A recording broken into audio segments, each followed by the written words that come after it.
Hi guys! Welcome and welcome back sa ating channel. So for today's video, ay na naman pong loan application ang ating titingnan guys. And ating i-check kung legit ba or hindi.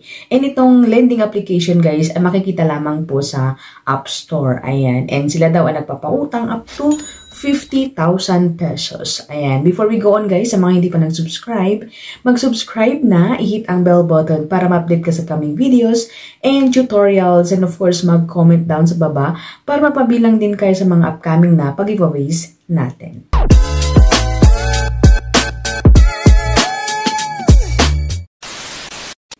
So, welcome and welcome back sa ating channel. So, in this video guys, ay titignan natin ang isang lending application na kung saan nagpapautang daw sila up to 65,000 pesos. And ayon sa kanilang ads guys, sabi dito na simple, ayan, online application, convenient, ayan, flexible, installment with revolving credit limit, and then advanced encryption technology to ensure your privacy. Ayan. And then, sabi din dito, the fastest payment time approval within 5 minutes. Ayan. And ang application na ito, guys, ay marami na rin ang gumamit. Ayan. So, maraming 5 stars. And meron din itong 4.8 stars. Ayan. So, ang loan application na ito, guys, ay ayan siya. Si Tulong Cash Home Credit. Ayan, and powered by Adcuff Lending Corporation. Ayan. And itong lending application, guys, ay makikita lamang po sa App Store, guys. So upon downloading, guys, ay magpapakita agad-agad ang 65,000 pesos. So, makikita niyo si screenshot, guys. So, maximum loan amount of 65,000 pesos. Ayan, and meron silang 300 days of loan term and 0.2 per day yung kanilang interest. So, syempre, sa mga naghanap ng mautangan, syempre gusto nila yung long term, guys. But, wag muna nang install. Again, titignan muna natin kung legit ba talagang utangan ang lending application na ito. So, wag muna kayo mag-install, guys.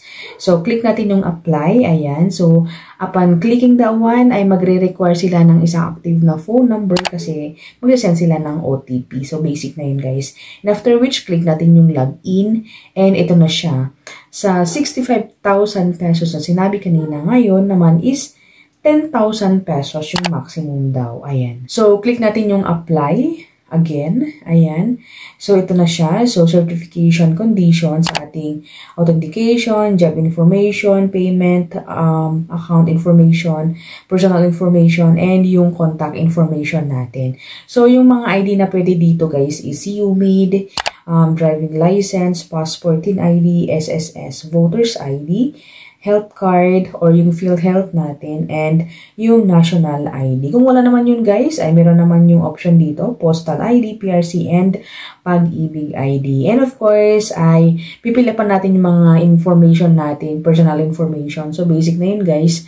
Yung mga yung pangalan natin, address, ayan, age, ganyan, work, and FB, ganyan. So, fill up lang natin yung guys and then next na tayo. So, yun na nga. Nangangailangan lamang sila ng 5. Ayan. So, 5 na contact references. Ayan. So, medyo madami guys. And after which guys is next na natin. Ayan. So, in here naman is yung payment method or yung withdrawal channel natin. So, pwede sa kanila ang e-wallet and bank. Ayan. So, ilagay natin yung e-wallet channel and account number and then yung name natin. Ayan. So, ang pwede sa kanila, CoinPH, GrabPay, ShopeePay, and OmniPay, and PayMaya. Ayan. So, pagkatapos nating applyan yun guys, or pagkatapos nating fill upan lahat ng information, authentication, job information, payment, contact information, and personal information, ito na yung approved na amount guys. So, kung makikita nyo sa taas, sabi dito, loan amount, 2,000. So, nakikita nyo agad-agad doon na yung loan term po natin is 7 days. And yung interest rate niya is 0.05. So, kanina guys, nung nag-apply pa tayo or sa pinakabungan guys, ang sabi dito, 0.02%. So, medyo weird kasi pabago-bago yung mga computation and mas lalo na yung interest na ipapatong sa ating uutangin. Ayan. So after which guys, i-click natin yung apply para makita natin talaga kung magkano ang approved na amount natin.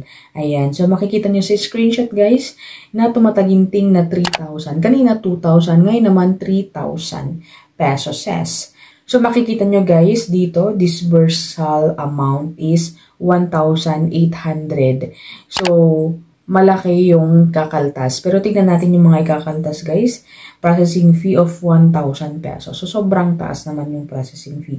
Total interest fee is 19,000. And yung risk control service fee, 180,000. Bonggang-bongga. And yung payment or yung disbursement channel natin. And yung due date. And sa application na ito guys, ay hindi lang siya 7 days na loan term. Kundi, approximately 6 days. Ayan. So, titingnan natin guys. Sabi dito na 3,000 yung approved na amount natin. So, divide natin. Ayan, 3,000 divided by 6. Magiging 500 yung daily po natin dito. So, napakabigat guys. Within 7 days po ay kailangan or 6 days ay kailangan po nating bayaran yung loan po natin. And 500 ang isang araw. Wow, mas mataas pa sa minimum wage. Diba? So, ayun guys. So, hopefully guys, ay nakatulong ang video ito. And for me, ay hindi ko po siya nire-recommend. Ayan. So, ngayon po, ang daming naglabasan na po talaga na lending application, online lending application, mapa App Store man, mapa Google Play Store. Ayan. Dami talaga. So, mas maigi na makikinig tayo or manonood tayo ng mga reviews. Ayan. Kasi nga, ipapakita kung magkano ang makukuha natin para hindi naman tayo basta-basta magbibigay ng mga information natin. Kasi hindi naman natin alam kung mababura ba yung mga information natin o hindi. Gaya nito guys, na 3,000 yung loanable amount pero ang laki ng kaltas. Ayan. So, ayun guys. So, hindi ko siya po maire-recommend sa inyo guys. Bagamat, nasa inyo po kung gusto nyong mag-push through na humiram sa lending application na ito na si Tulong Cash. Ayan. So, madaling applyan guys. So, a few step lamang ay nakapag-approve na sila ng loan. Pero, dapat titingnan muna natin kung magkano ba yung ating marireceive para naman kung okay sa atin, pupush na natin. So, ayun guys, and nasa inyo na rin guys kung gagamitin nyo ang Tulong Cash online application na ito or hindi. So, thank you for watching and I hope to see you again on my next video. Bye!